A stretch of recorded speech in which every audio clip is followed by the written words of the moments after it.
Primer libro de Samuel, capítulo 17, versículos del 32 al 40. Dijo David a Saúl: no desmaye el corazón de ninguno a causa de Goliat, porque tu siervo irá y peleará contra este filisteo.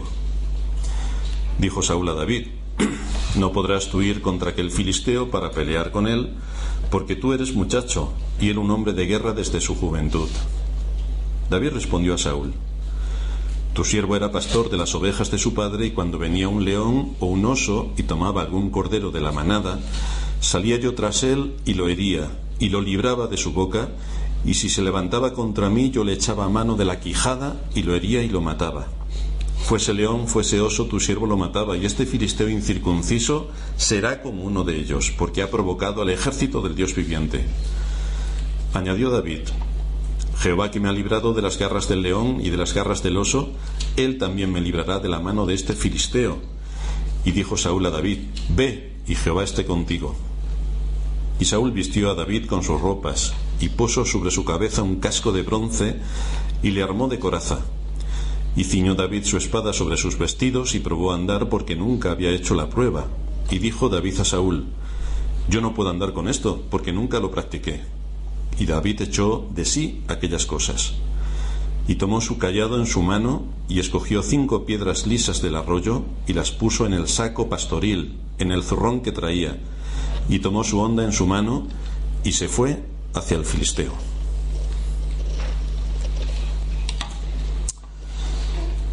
Hemos estado viendo cómo el ejército de Saúl estaba dejando pasar el tiempo y permitiendo que día tras día este gigante estuviese provocándoles, sin que ellos moviesen un dedo, sin que ellos acertasen a planificar una estrategia de ataque para dar respuesta a este filisteo que bravuconamente se presentaba cada día delante del ejército de Israel, lo cual nos muestra cuál era la situación espiritual en la que se encontraban. Delante de un ataque que estaba envuelto en un asunto de fe, permanecían impasibles.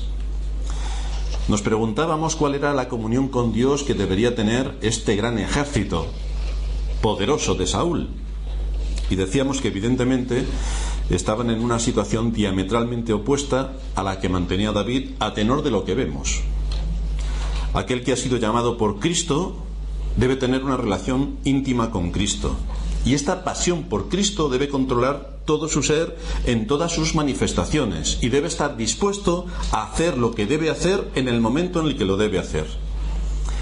El lenguaje utilizado por David en la presencia del rey no era el de un fanfarrón que quería enfrentarse al gran Goliat solo con sus propias fuerzas, sino que era el testimonio de un hombre que honra a Dios y que por tanto es un hombre de fe, que ve exactamente qué es lo que está detrás de lo que las apariencias nos dicen. Saúl y sus soldados estaban atemorizados por su falta de fe, y como consecuencia de su falta de fe, porque esto tiene consecuencias, no habían identificado la realidad de por qué se encontraban en esa situación delante de sus enemigos. No lo habían identificado.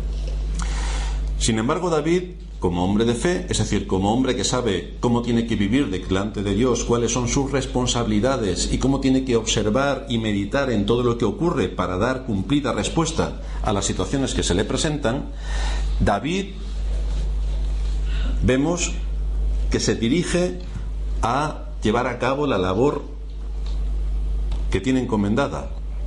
Es un hombre de fe, es un hombre que hace las cosas correctamente delante de Dios, es un hombre que está en buena comunión con Dios, es un hombre que espera en el cumplimiento de las promesas de Dios, y como anda de acuerdo a sus mandatos, muestra su desprecio a Goliat, algo que ni siquiera el ejército de Israel hizo. Pero David desprecia a Goliat por las provocaciones que está haciendo en contra del Dios de Israel. Por lo tanto, no estamos hablando únicamente de que Goliat es una amenaza para Israel, sino que también Goliat está blasfemando el nombre de Dios y está provocando al pueblo de Dios sin que el pueblo de Dios, que supuestamente era el ejército de Israel, moviese un dedo ni se diera por aludido. No podemos pasar por alto tampoco de qué manera David atribuye sus victorias anteriores al Señor.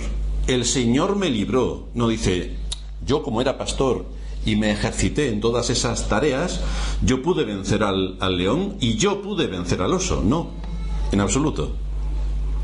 David dice, es lo que nos narra el versículo 33 al 36, tu siervo era pastor de las ovejas de su padre, y cuando venía un león o un oso y tomaba algún cordero de la manada, salía yo tras él y lo hería y lo libraba de su boca, y si se levantaba contra mí, yo le echaba mano de la quijada y lo hería y lo mataba. Fuese león, fuese ojo, tu siervo lo mataba.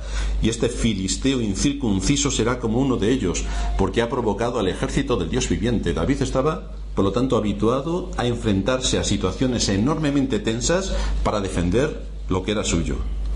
En esta escena podemos ver, por tanto, que David evaluó al gigante no por su tamaño, no por las armas con las que estaba capacitado el gigante, tampoco por su fuerza, que era enorme, sino que David lo valoró como un incircunciso, es decir, alguien que está atentando contra el nombre de Dios y lo está blasfemando. Ese es mi enemigo, ese es mi enemigo, y así lo identificó David. Lo que vemos es que aplicó el punto de vista de Dios y no el de los hombres. No tuvo en cuenta que Goliat era un gigante, sino que lo único que tuvo en cuenta es el hecho de que aquel individuo no formaba parte de la congregación de Israel y que con sus palabras estaba profanando el nombre de Dios. Y esto es lo que motivó su corazón a presentarse como voluntario para atacar a Goliat. Por eso añadió, todo esto es lo que Dios me ha dado, lo que leíamos en los versículos anteriores. Todo esto es lo que yo he podido desarrollar en el campo cuidando a mis ovejas. Y en el versículo 37 dice, Jehová, que me ha librado de las garras del león y de las garras del oso, que no ha sido por mi fuerza, que no ha sido por mi capacidad, que no ha sido por nada de lo que yo tenga, sino que ha sido Jehová, Él también me librará de las manos de este filisteo.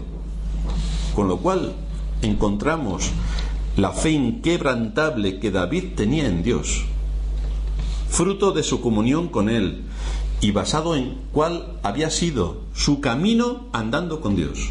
¿Cuál era la experiencia de David? Pues aquí la está evidenciando. ¿Cuál era la comunión con Dios? Pues aquí se está mostrando.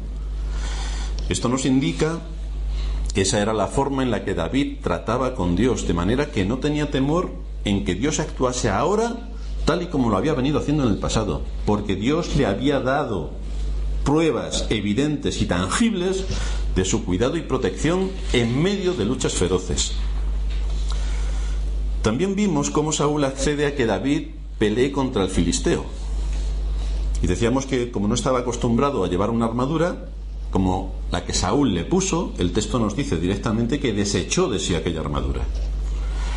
Vimos cómo para luchar contra los enemigos del alma solo podemos hacerlo con las armas que Dios nos proporciona. Y para esto hay que desechar la armadura mundana, que no nos será de ninguna utilidad y que más bien nos hará inservibles y blancos fáciles para el enemigo. En esto debemos aprender que no debemos dejarnos llevar por cuán excelente pueda parecer una cosa, porque la armadura puede que fuese muy excelente, pero no era apropiada. Por lo tanto, si algo, por muy excelente que sea, no es lo apropiado, no tenemos ninguna seguridad de que vaya a protegernos de algo. Así que lo que tenemos que recordar es cuáles son las armas que Dios nos da para las batallas en las que tenemos que luchar. Tenemos que saber qué usar y cuándo lo tenemos que usar. Tenemos que aplicar el discernimiento, que es algo bastante importante que debemos ejercitar y que en la mayor parte de los cristianos parece que está ausente, porque como todo es por fe y la fe es algo espiritualoide, la verdad es que no saben muy bien el cristiano medio de qué están hablando. En las batallas de la fe, el uso de los medios de gracia es lo que nos proporciona las armas para la batalla. Ya hemos repetido hasta la saciedad cuáles son los medios de gracia: la lectura de las Escrituras, la predicación de la palabra, la oración, la comunión fraternal, la meditación. Todas estas son las armas que nos hacen falta para la batalla. Y si no vamos equipados de esta manera, es imposible completamente que podamos vencer. De manera que David hizo uso de los medios con los que Dios habitualmente le protegía, con los medios con los que Dios le había capacitado, y esto es lo que puso a trabajar en un contexto hostil. Dios, recordamos, le concedió al hombre la capacidad de razonar. Cuando Dios crea al hombre, una de las grandes cosas que le otorga es el que pueda pensar, que pueda razonar, que pueda argumentar. Pero todos sabemos cómo a raíz de la caída la capacidad de razonar fue completamente entenebrecida. Como ya no sabemos las cosas como debemos saberlas, normalmente el hombre apoya en su propia opinión las cosas que tiene que hacer y por lo tanto es guiado de forma ciega. Dice el apóstol Pablo en Efesios 4:17: esto pues digo y requiero en el Señor, que ya no andéis como los otros gentiles que andan en la vanidad de su mente, teniendo el entendimiento entenebrecido, ajenos de la vida de Dios por la ignorancia que en ellos hay, por la dureza de su corazón. Y comparamos el ejército de Saúl frente a David, que tenían que luchar los dos contra un mismo enemigo. Y vemos las diferencias entre aquellos que tienen un enemigo común y que supuestamente son del pueblo de Dios. Pero vemos en el ejército de Saúl un entendimiento completamente entenebrecido. O sea, están lejísimos de tener una comunión con Dios. En este texto de Efesios lo que Pablo nos está enseñando es que la sabiduría y el entendimiento son necesarios para conocer la voluntad de Dios. Es decir, la voluntad de Dios, que viene recogida en las Escrituras, no es algo mágico, no es algo a lo que uno accede mediante supersticiones o ritos mágicos, no. Es estudiando las Escrituras, tú llegas a las conclusiones de qué es lo que tienes que hacer y cuándo lo tienes que hacer y cómo lo tienes que hacer. Esto es lo que nos enseñan las Escrituras, nos enseñan principios para saber cómo tenemos que dirigirnos. Por tanto, cuando la gracia de Dios actúa en un hombre, no solo le concede el don de la fe y del arrepentimiento. Ojo, cuando la gracia de Dios actúa en un hombre, no solo le concede la fe y el arrepentimiento, sino también le concede la capacidad de comprender y aplicar las verdades y principios doctrinales para el desarrollo de nuestras capacidades y cómo tienen que ser usadas en este mundo, a fin de ser útiles al reino de Cristo. Por lo tanto, la salvación no se queda únicamente en que somos salvos. Esto es lo más importante, pero luego tiene consecuencias. Tiene consecuencias drásticas en toda nuestra manera de vivir. Primero, afecta al entendimiento. Y es que cambia el entendimiento. Nos hace empezar a comprender otras cosas que antes no comprendíamos. Y por lo tanto, si nuestra mente cambia, cambia nuestra visión de absolutamente todo lo que está a nuestro alrededor. Cambia todo.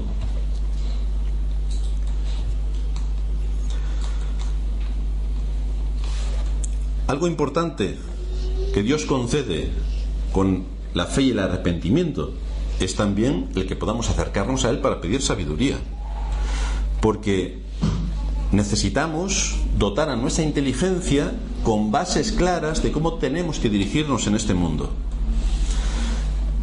En el libro de Proverbios encontramos en el capítulo 2, versículo 3: si clamares a la inteligencia y a la prudencia dieres tu voz, si como a la plata la buscares y la escudriñares como a tesoros, entonces entenderás el temor de Jehová y hallarás el conocimiento de Dios, porque Jehová da la sabiduría y de su boca viene el conocimiento y la inteligencia.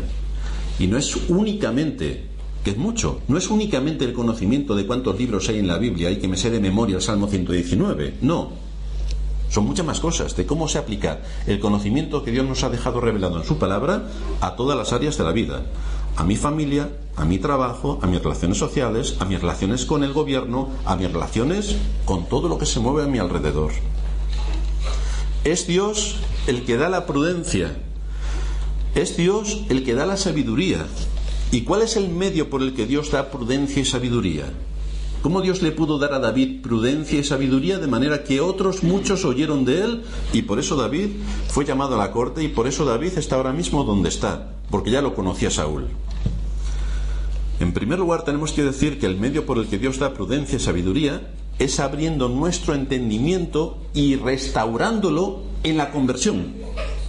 Eso es increíble.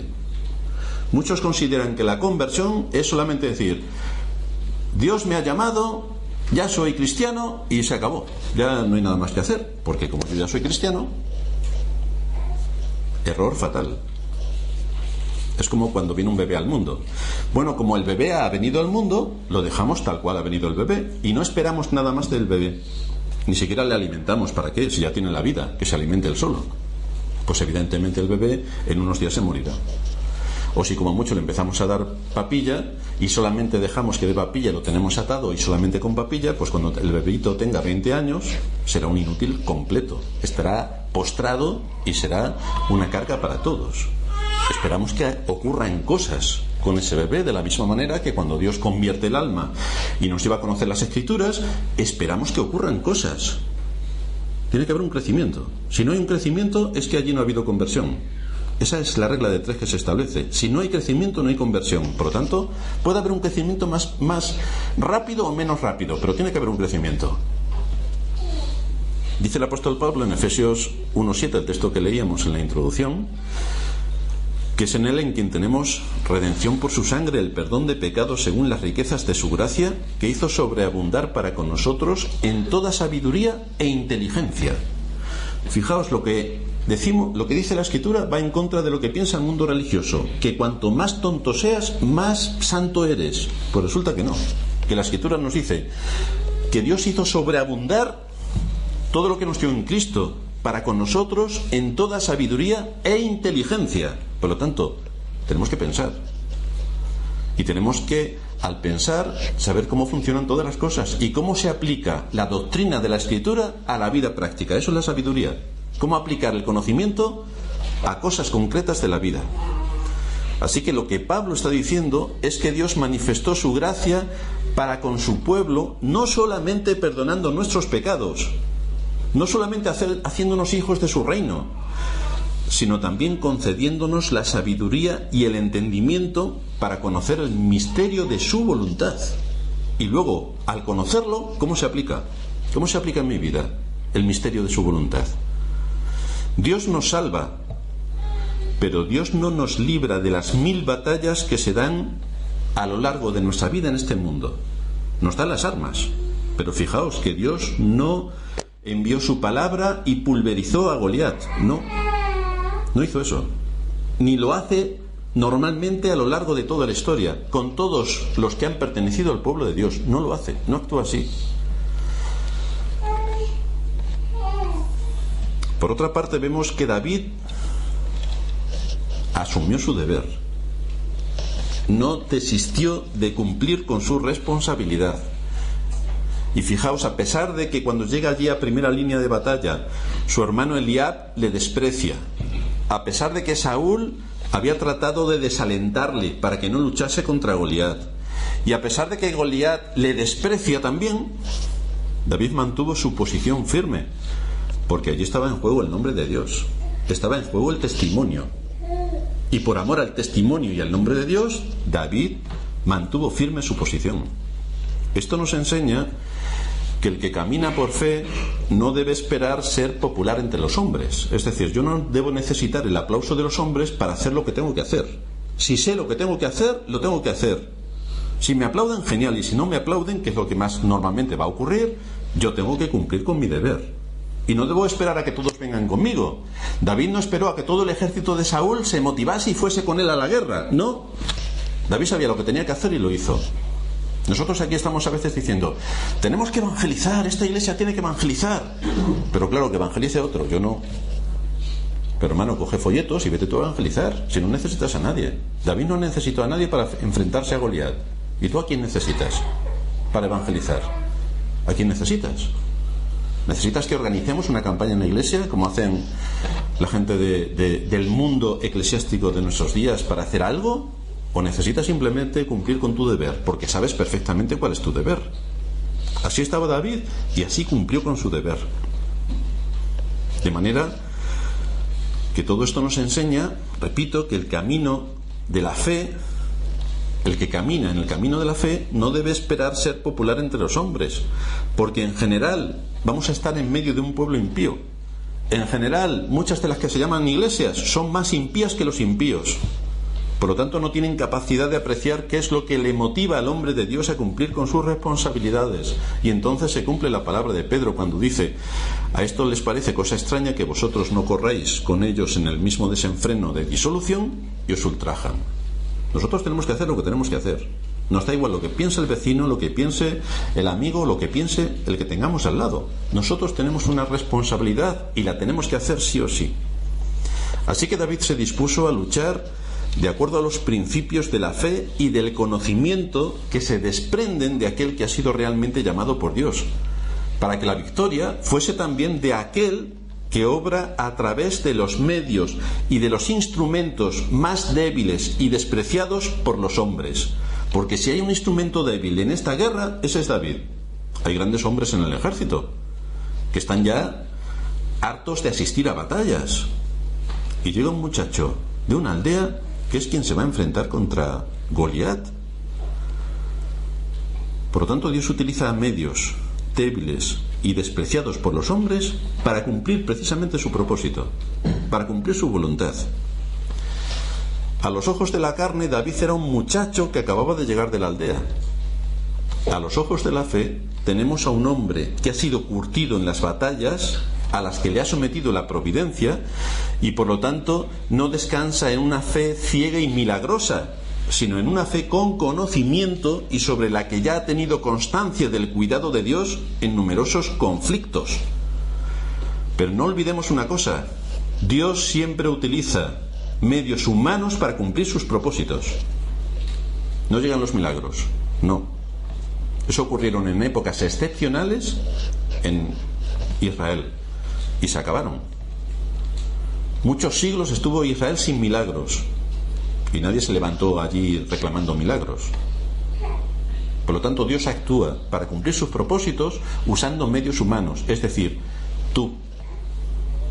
Es bastante directo el asunto. Tú eres un medio que Dios puede utilizar para cumplir sus propósitos. De manera que David se arma con sus armas habituales por las que Dios le había dado la victoria en tiempos pasados. Nos dice el versículo 40 que tomó su cayado en su mano, escogió 5 piedras lisas del arroyo, las puso en el saco pastoril, en el zurrón que traía, y tomó su honda en su mano y se fue hacia el filisteo. Eso es lo que él tenía que hacer y eso es exactamente lo que hizo. No empezó a animar al ejército de Saúl, a decirles: venga, vamos todos conmigo, a ver si todos a la vez podemos cumplir. No, yo tengo una misión que cumplir. Yo sé qué es lo que tengo que hacer y lo voy a hacer. Así que no olvidemos esta importante lección que se repite una y otra vez en las Escrituras. Dios obra a través de medios, y en este caso el medio era David. Dios lleva a cabo sus propósitos redentores a través de medios humanos, porque es como Él actúa para cumplir sus propósitos. Pero también, como cada uno de nosotros debe actuar para servir a Dios en medio de nuestra generación. Y cuando hacemos esto, el nombre de Dios es honrado y el pueblo de Dios es bendecido.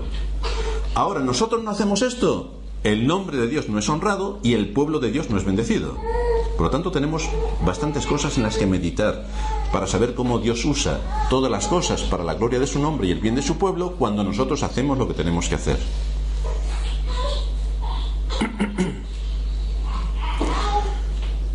Si tomamos el ejemplo de la oración de nuestro Señor y decimos: el pan nuestro de cada día, dánoslo hoy, seríamos bastante insensatos que nos quedásemos sentados en casa esperando que el pan bajase del cielo. Hay algo que nosotros tenemos que hacer. Dios nos ha dado capacidades e inteligencia suficiente para saber que tenemos que trabajar, y entonces, como resultado de nuestro trabajo, la mesa estará con todo lo que se necesita para comer.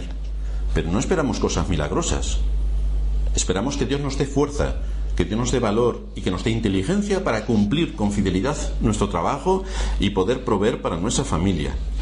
De manera que no descansamos en una fe ciega ni irracional. Y eso es también lo que ocurre con el resto de nuestras responsabilidades para el reino de Cristo. No es solamente orar y ya que Dios haga todo, no. Es qué es lo que yo tengo que hacer en cumplimiento de lo que Dios espera de mí a la hora de poner a trabajar mis responsabilidades. Esto nos exhorta y nos alienta para que aquello que nosotros podamos hacer, porque Dios nos ha dado capacidades para ello y porque nos ha puesto en un contexto donde podemos desarrollarlas, nos pongamos a trabajar. Nos pongamos a trabajar. ¿Somos cristianos? Sí, dicen todos. ¿Perseguimos la gloria del nombre de Dios y el bien de su pueblo? Todos seguro que decís que sí. ¿Actuamos en consecuencia? Yo soy como tengo que ser, donde Dios me ha puesto. Tengo dominio de mi carácter, dominio de aquellos excesos que pueden haber en mi personalidad para sujetarme a lo que Dios demanda de mí como creyente, y luego en mis relaciones con los demás cada cosa está en su sitio, cumplo con lo que se espera de mí de acuerdo a la posición que yo ocupo en mi familia, en mi trabajo, en la iglesia, cumplo con lo que se espera de mí.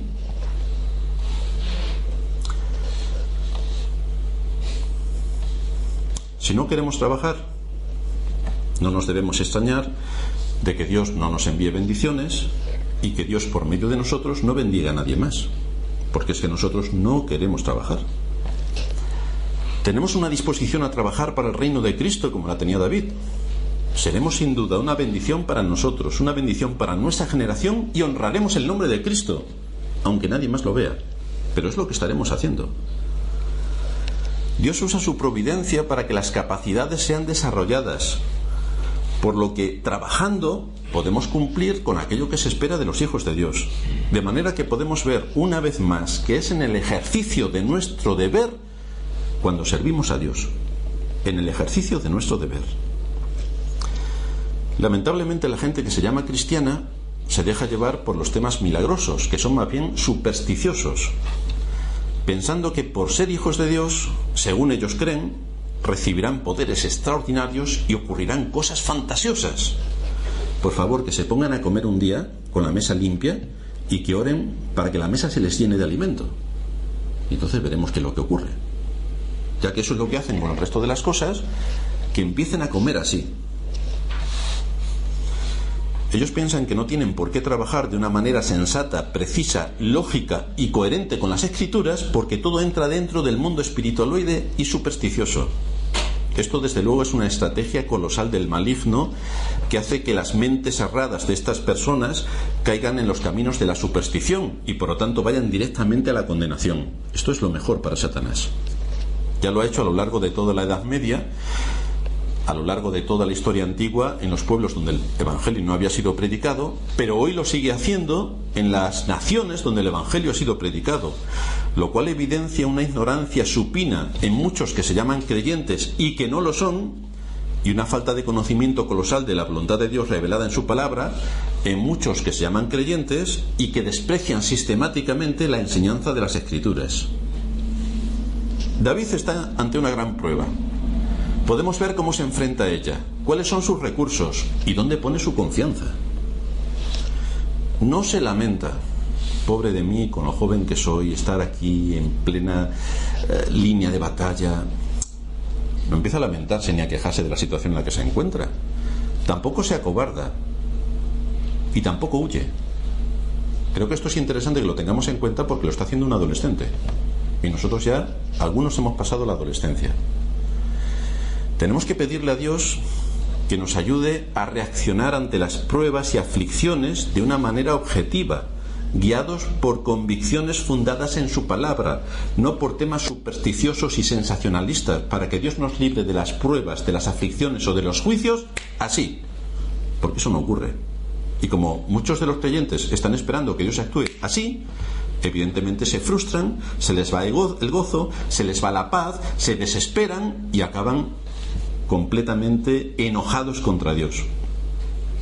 Pero no saben cómo Dios actúa, porque si supiesen cómo Dios actúa, harían como David. Me tengo que preparar para la batalla y por lo tanto tengo que usar las armas que Dios me da para cumplir mi propósito. Pero esto requiere que tengamos bien atadas a nuestra mente las verdades de las Escrituras, porque como hemos dicho, Dios no solamente nos salva, sino que además en su gracia nos da el que podamos basar nuestra argumentación y nuestra inteligencia en los principios de las Escrituras. En este sentido tenemos que huir de las emociones y de cómo nos estemos sintiendo en determinados momentos. David no se dejó llevar por las emociones. Las preguntas que nos debemos hacer en tiempos de prueba o de juicio son: ¿qué me dice Dios en su palabra para tratar este problema? Que tengo un problema grave. ¿Cuáles son los principios que me enseñan las Escrituras? Y la sabiduría me tiene que decir cómo tengo que aplicar el principio a mi caso particular. Tenemos un ejemplo viendo al Señor que no se dejó llevar por sus sentimientos cuando el diablo le tentó en el desierto. La manera en la que el Señor trató con el diablo fue lo recordaréis, con las Escrituras. Tentación del diablo, respuesta del Señor, escrito está. Por lo tanto, tenía un manejo de las Escrituras, conocía las Escrituras y sabía cómo aplicar las Escrituras. Esto nos llama a ser más diligentes en nuestra lectura de las Escrituras, porque ¿cómo podemos decir escrito está para tratar nuestras batallas si no conocemos lo que está escrito? O si como somos tan fantasiosos, se nos va a la mente a cosas estrambóticas, espiritualoides, pero no sabemos cómo eso se aplica a una cuestión concreta de mi vida. La Biblia dice que la fe viene por el oír y el oír por la palabra de Dios. El asunto es, ¿estoy escuchando lo que se me predica cada domingo? ¿O no? Esta es una cuestión que cada uno debe responderse. Porque es la palabra el medio que Dios usa para fortalecer nuestra fe, porque no tenemos una fe ilógica ni irracional, sino basada en las promesas que Dios ha dejado para los suyos, y son nuestras cuando actuamos de acuerdo a la voluntad de Dios.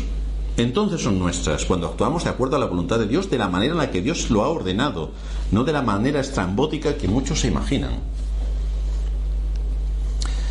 Esta es la escena y el contexto donde se encuentra David.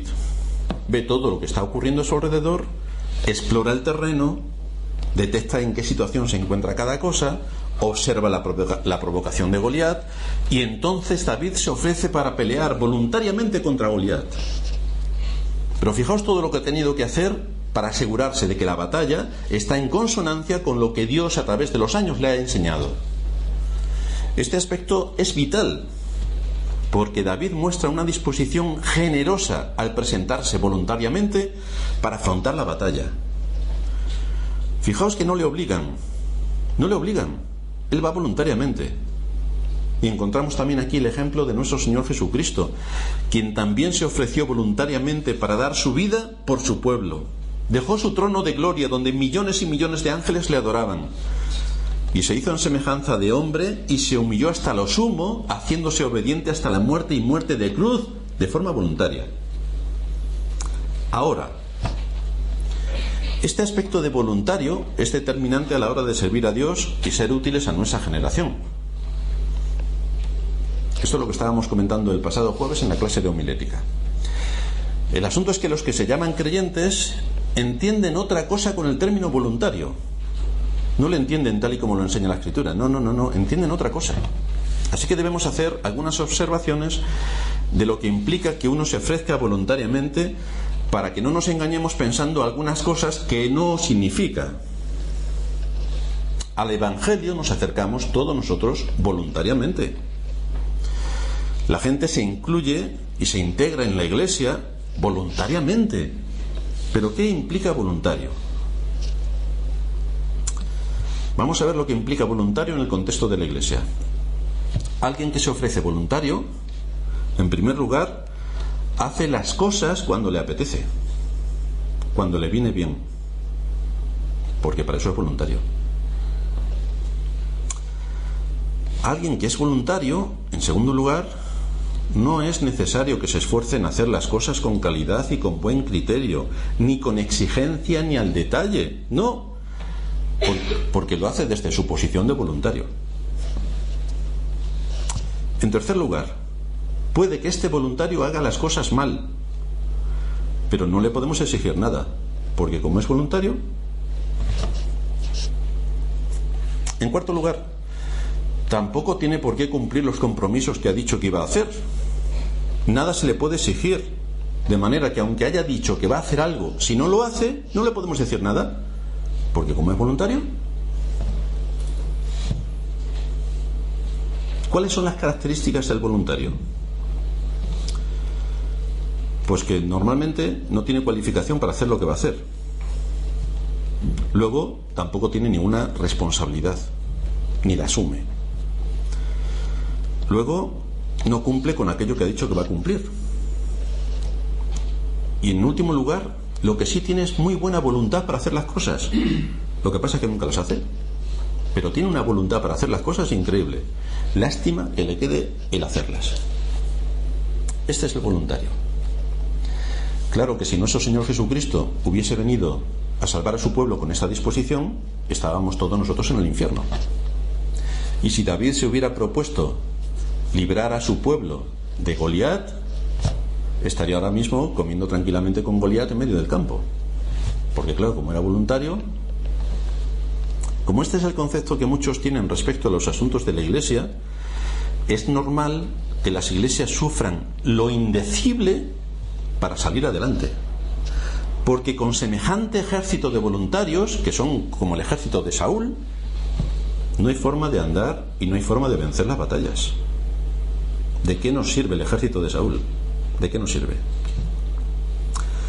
Solo aquellos que han entendido bien las Escrituras, resulta que son los que trabajan. Resulta que es sobre ellos sobre quien recae todo el peso de la Iglesia. Resulta que son los que siempre tienen que dar el do de pecho. Y resulta que son los que siempre están cuando hay que estar. Así que nos encontramos a estos voluntarios que, como digo, están como el ejército de Saúl, que ninguno se enfrenta a la situación crítica en la que se encuentran, porque son voluntarios. Pero vamos a ver cómo se trataría esto si fuéramos profesionales. Vamos a irnos a una empresa. Fijaos que este profesional también, ahora no porque estamos en tiempo de crisis, pero en años anteriores uno podía elegir la empresa en la que quería trabajar, sin ningún problema. Entonces entras a trabajar en una empresa voluntariamente. Entro voluntario. Y además entro voluntario escogiendo el oficio que a mí me gusta. Por lo tanto, voluntariamente escojo también mi oficio. Dios me ha capacitado para cumplir unas responsabilidades y efectivamente las cumplo. De forma voluntaria estoy trabajando en una empresa de forma voluntaria y haciendo las cosas en lo que a mí me gusta. Nadie me ha puesto una pistola en la cabeza para obligarme a trabajar en esa empresa, de manera que estoy trabajando allí y no en otro lugar, y lo hago de forma voluntaria. Ahora bien, características del profesional. La primera, hace las cosas de acuerdo a lo que se espera de él. Fijaos, hermanos, que si contratamos a un mecánico tornero, no va a hacer churros todos los días para toda la ciudad, no, va a hacer lo que se espera de él. Y aquel que es contratado de informático, resulta que va a estar haciendo y elaborando todos los temas de programas que se necesitan para su empresa. No va a estar vendiendo bizcochos en la puerta del mercado, no, va a estar curiosamente haciendo lo que se espera de él. En segundo lugar, hace su trabajo con calidad y eficiencia. Se esfuerza con máximo esmero en hacer aquello que tiene que hacer. No le tiene que estar diciendo el jefe todos los días: Pepito, ¿no te acuerdas que esto había que hacerlo así o asado? No, sabe perfectamente cómo lo tiene que hacer y lo hace. En tercer lugar, tiene un altísimo nivel de exigencia. Altísimo. Porque no quiere que nadie le diga que ha fallado en aquello que tenía que hacer. Lo hace con absoluta pulcritud y precisión. En cuarto lugar, tiene una alta cualificación en lo que hace. Sabe qué es lo que tiene que hacer, cómo lo que tiene que hacer, cuándo lo tiene que hacer, de manera que se entrega con toda su alma a hacer aquello que se espera de él. Y en quinto lugar, puede argumentar y exponer su trabajo, que además se realiza para el bien de su empresa y para ganarse su sustento. Por lo tanto, honra a su empresa. Pero si os dais cuenta, entre el voluntario, que ya lo haré mañana, y el profesional, que tiene absoluta responsabilidad con todo lo que ha sido puesto debajo de su mano, hay solo un matiz. Y es que a uno le pagan y al otro no. Ese es el pequeño matiz que hay. Entonces, la gente que se llama cristiana cambiaría considerablemente su disposición en servir a Cristo si recibieran un sueldo. ¿A que sí? ¿A que entonces sí que harían su trabajo voluntario de forma precisa, con compromiso y responsabilidad, y no se les escaparía ni una? ¿A que sí? Entonces estamos hablando que nos movemos no por principios para servir al reino de Cristo en medio de la generación donde Él nos ha puesto, sino que dependiendo de lo que me paguen, yo soy voluntario o profesional, entendiendo voluntario lo que entiende la gente de la Iglesia por voluntario. Así que concluimos que es un asunto de dinero. Es un asunto de dinero, lo cual es tétrico. Muchas de las personas que no hacen nada en el contexto de su iglesia, donde Dios les ha puesto para formarles, para guiarles, para alimentarles y para que desde la iglesia se divulgue el evangelio, para consolidar a personas que sean buenos profesionales, buenos maridos o esposas, buenas familias, para que todo funcione correctamente, si se les pagase, estarían dispuestos a todo tipo de esfuerzos. Y como no se les paga, no están dispuestos a nada. Es bastante patético. Bastante patético. Nada de esto encontramos ni en el ejemplo de Cristo, que dejó su trono de gloria para venir a morir por pecadores, enemigos suyos, corruptos hasta la médula, ni lo encontramos tampoco en el ejemplo de David. No lo encontramos. Al estudiar la vida de David, lo que vemos es una confianza y una fe en Dios que ocupa un lugar destacado en su vida y que le enseña cómo tiene que afrontar las dificultades. Porque donde hay ausencia de fe, hay ausencia de salvación. Pero donde ese principio espiritual existe, aunque sea en un grado mínimo, aún así es una señal de que ha tenido lugar el poderoso milagro de Dios que da a los muertos vida. Y eso tiene repercusiones. Tiene repercusiones en cómo yo empiezo a pensar. Tiene repercusiones en cómo yo empiezo a amar. Y tiene repercusiones en cómo tengo que mover mi voluntad para hacer lo que he aprendido que está en mi mente y lo que amo que está en mi corazón. Y por lo tanto, eso tiene consecuencias directas e inmediatas.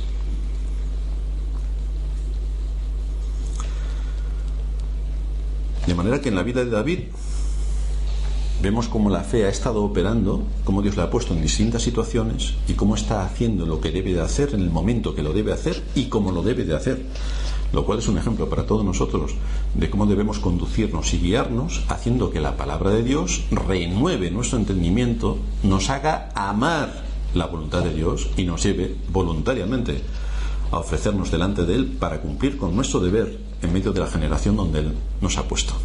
Vamos a terminar en oración.